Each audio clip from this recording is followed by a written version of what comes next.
తాకట్లో ఉన్న మీ బంగారాన్ని విడిపించి ఆ రోజు ఆన్లైన్ రేటుకి కొంటాం. Sharma gold company. నమస్తే, వెల్కమ్ టు సుమన్ టీవీ. నేను గిరిజ. ఇవాళ మనతో పాటు ప్రముఖ జ్యోతిష్య, వాస్తు పండితులు, జ్యోతిష్య శిక్షణ నిపుణులు, లలితాదేవి ఉపాసకులు, బ్రహ్మశ్రీ నానాజీ పట్నాయక్ గురుగారు ఉన్నారు. వారితో మాట్లాడేద్దాం. గురుగారు నమస్కారం. శ్రీమాత్రే నమః. గురుగారు, మనకి నెల 14వ తేదీన సంక్రాంతి పండుగ జరుగుతుంది. సో మరి మకర సంక్రమణం కూడా జరుగుతుంది కదా గురుగారు. సో స్పెషల్గా మకర సంక్రమణం తర్వాత ఏ ఏ రాశులకి అంటే ఏ విధంగా ఉండబోతుంది, అంటే కొన్ని రాశుల వారికి ఏమైనా కొన్ని మార్పులు చేర్పులు జరుగుతాయి అంటారు కదా. సో ఆ రాశి వాళ్ళు చేసుకోవాల్సినటువంటి పరిహారాలు, అలాగే ఖచ్చితంగా మనకు సంక్రాంతి రోజు చేయాల్సిన పూజా విధానం, పాటించాల్సిన నియమాల గురించి తెలియజేస్తారా గురుగారు? అంటే ఒక్కొక్క లగ్నము బట్టి కొన్ని మంచి కొంత ఇబ్బంది ఉంటుందమ్మా సంక్రాంతికి.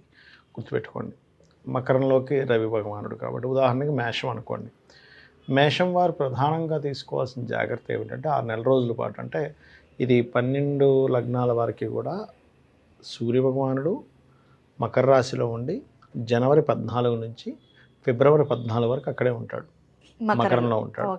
ఈ సంచార కాలంలో మేషం వారికి గుర్తింపునిస్తాడు. ఇక్కడ ఒక గుర్తింపు, కానీ జీవిత భాగస్వామితో లేదా పార్ట్నర్స్తో కొంత స్ట్రెస్ జరుగుతూ ఉంటుంది.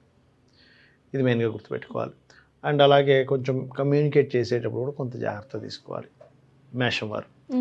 మరి వృషభం వారికి కనుక తీసుకున్నట్లయితే ఇక్కడ విదేశాలకు వెళ్ళాలని చేసే ప్రయత్నం ఫలిస్తుంది. అప్పులు ఇవ్వడం విషయంలో జాగ్రత్తగా ఉండాలి వృషభం వారు. మిథునం వారు కనుక చూసుకున్నట్లయితే ఇక్కడ బిజినెస్లో లాభాలు చేసే ప్రయత్నంలో లాభాలు ఉంటాయి మిథునం వారికి, కానీ స్నేహితుల వల్ల షేర్ మార్కెట్ వల్ల ఇబ్బంది వస్తుంది. అది మెయిన్గా చూసుకోవాలి. ప్రేమించిన వారితో కొంత స్ట్రెస్ అవ్వడం ఇట్లాంటివి జరుగుతాయి మిథునం వారికి. కర్కాటకం వారికి కనుక చూసుకుంటే ఈ మకర సంక్రమణం అనేటువంటిది 100% ఉద్యోగ యోగం ఇస్తుంది. కానీ జాగ్రత్త ఏమిటంటే కర్కాటకం వారు ప్రాపర్టీస్ మీద ఇన్వెస్ట్మెంట్ చేసేటప్పుడు లేదా వాహనాల మీద వెళ్ళేటప్పుడు కొంచెం జాగ్రత్తగా ఉండాలి. ఇక సింహం వారికి కనుక చూసుకుంటే కలిగే మంచి ఫలితాలు హైయర్ ఎడ్యుకేషన్ గాను, తండ్రి బ్యాంక్స్ నుంచి సపోర్ట్ ఉంటుంది. కానీ మీరు ఏదైనా మాట్లాడుకునేటప్పుడు, కమ్యూనికేట్ చేసేటప్పుడు, ఒక అగ్రిమెంట్ చేసేటప్పుడు ఇంత లాభం వస్తుంది అనేటువంటి భావంతో వెళ్ళినట్లయితే అదంత ముందుకు వెళ్ళదు సింహం వారికి. కాకపోతే కొంచెం 6లో రవి పోటీతత్వం ఇస్తుంది. కానీ అదే కన్య అనుకోండి అమ్మ, కన్యవారికి కలిగే ఫలితాలు ఏంటంటే ఇన్సూరెన్సెస్ మూలంగా కలిసి వస్తాయి. కాకపోతే నిర్ణయాలు తీసుకునేటప్పుడు కొంచెం జాగ్రత్తగా తీసుకోవాలి. ఫైనాన్షియల్ మ్యాటర్స్ విషయంలో మీరు ఎక్కడైతే జాబ్ చేస్తుంటారో లేదా మార్కెటింగ్ లేదా బిజినెస్ లైన్స్లో ఉన్నారు, అక్కడ మీరు ఎవరికైనా నమ్మి ధనం ఇచ్చేటప్పుడు చూసుకోవాలి కన్యవారు. ఇక తులావారికి కనుక చూసుకుంటే ఇక్కడ వివాహం కోసం ఎప్పటి నుంచో ఎదురు చూస్తూ వివాహం అవ్వట్లేదని బాధపడేటువంటి వారికి ఇది ఒక గుడ్ న్యూస్. వివాహ యోగం ఉంటుంది ఈ 1 మంత్. కొంచెం జాగ్రత్తగా కనుక వీళ్ళు ప్రయత్నం కనుక చేసినట్లయితే. మరి జాగ్రత్త ఏం తీసుకోవాలంటే వీళ్ళు లాంగ్ జర్నీస్ చేసేటప్పుడు చాలా జాగ్రత్తగా ఉండాలి తులవారు. మరి అదే మీకు వృశ్చికం అనుకోండి అమ్మ. వృశ్చికం వారికి ఏంటంటే పర్టికులర్గా ఇక్కడ కాంపిటీషన్ వాటిల్లో సక్సెస్ అవుతారు. ఎనీ కాంపిటీషన్ రిలేటెడ్ వాటిలో ఎంతో కొంత సక్సెస్ పార్ట్ అయితే వీళ్ళు చూస్తారు. జాబ్స్ లభిస్తాయి ఇక్కడ చెప్పాలంటే. అందులో ముఖ్యంగా గవర్నమెంట్ వాటిల్లో ఒకవేళ జాబ్ తెచ్చుకోవాలి అనుకుంటే మీరు ఇక్కడ డిఫెన్స్, మిలిటరీ ఇట్లాంటి వాటిల్లో జాబ్ వస్తాయి జాబ్స్. ఇక వీళ్ళు తీసుకోవాల్సిన జాగ్రత్త మాత్రం వృశ్చికం వారు ప్రత్యేకంగా ఇన్వెస్ట్మెంట్స్ చేసేటప్పుడు ఇన్సూరెన్సెస్ ఏమైనా పెండింగ్లో ఉన్నట్లయితే వాటికి తొందరగా కట్టేయడం చేయాలి. లేనట్లయితే ఇన్సూరెన్సెస్ మూలంగా, ఇన్వెస్ట్మెంట్స్ మూలంగా ఇబ్బంది పడతారు. ఇక ధనస్సు వారు కనుక చూసుకుంటే ఎప్పటి నుంచో సంతానం కోసం చేసే ప్రయత్నం ఫలిస్తుంది. రాజకీయంగా లబ్ధి ఉంటుంది, స్నేహితుల మూలంగా కొంత లబ్ధి ఉంటుంది. సంతానం మీకు సహకరిస్తారు, ఉన్న సంతానం లేదా ఫ్రెండ్స్ ద్వారా కొంత సహకారం ఉంటుంది. కానీ ఈ ధనస్సు వారికి ముఖ్యంగా ఇక్కడ పార్ట్నర్స్ చేసిన తప్పిదం వల్ల వీళ్ళు నష్టపోతారు. అది జీవిత భాగస్వామి కావచ్చు, బిజినెస్ పార్ట్నర్స్ కావచ్చు. ఇక మకరం వారికి కనుక చూసుకుంటే ఈ 4 రోజుల పాటు ఈ మకర సంక్రమణంలో రవి యొక్క సంచారం వల్ల ఇక్కడ పర్టికులర్గా ఏదైనా property, government comforts, government vehicles, department related మూలంగా కొంతవరకు సహకారాలు లభించడం చూపిస్తుంది. కానీ వీరికి మకరం వారు తొందరపడి ఉద్యోగం మానేయకూడదు. ఉద్యోగం మానడము, తొందరపడి తెలిసిన వాళ్ళకి అప్పులు ఇవ్వడం, అప్పులు ఎక్కువ వడ్డీకి అప్పులు తీసుకొని ఇట్లాంటి తప్పిదాలు చేస్తారు. ఇది జాగ్రత్తగా ఉండాలి. ఇక కుంభం వారికి కనుక చూసుకుంటే వీళ్ళకి ఇక్కడ ధైర్యంగా కొన్ని స్టెప్స్ తీసుకోవడం వల్ల వీళ్ళకి పాజిటివ్గా కొన్ని పనులు అవుతాయి. కానీ ఫస్ట్ కొంతమంది చూడండి ఫోన్ చేస్తా వస్తున్నామంటే సరే వస్తున్నాను, మళ్ళీ కొంతసేపు నేను రానంటారు, మళ్ళీ కొంతసేపు అయ్యాక వస్తాను అంటే కన్ఫ్యూజన్ స్టేజ్. ఓకే. ఆలోచన విషయంలో ఒక నిర్ణయం తీసుకునే విషయంలో కొంత కన్ఫ్యూజ్ అవుతూ ఉంటారు రవి 12లో ఉన్నందుకు. అయితే ఇక్కడ ఇన్వెస్ట్మెంట్ చేసేటప్పుడు కొంచెం జాగ్రత్తగా చేయాలి రవి 12లో ఉన్నప్పుడు. అండ్ అదేవిధంగా ఎక్కడికైనా వెళ్ళి ధైర్యంగా ఒక స్టెప్ తీసుకోండి. ఇంటర్వ్యూస్లో సెలెక్ట్ అవుతారు మళ్ళీ కుంభం వారు ఈ టైంలో. ఇక మీనం వారికి కనుక చూసుకున్నట్లయితే ఇక్కడ ఫైనాన్షియల్ గ్రోత్ ఉంటుంది, అందులో ఎటువంటి డౌట్ లేదు. కాకపోతే ఇక్కడ మీనం వారికి వాహనం మీద వెళ్ళేటప్పుడు చాలా జాగ్రత్తగా ఉండాలి. అయితే కుంభం వారికి జాగ్రత్త ఏమిటి అంటే తండ్రి గారి ఆరోగ్య విషయంలో జాగ్రత్తగా ఉండాలి. ఓకే. ఈ జాగ్రత్తలు కనుక తీసుకొని ఉన్నట్లయితే ఖచ్చితంగా వీళ్ళకి బాగుంటుంది. అయితే ఈ సంక్రమణం రోజు దీన్ని పెద్ద పండగ కంటే కూడా పెద్దల పండగ అంటారమ్మా.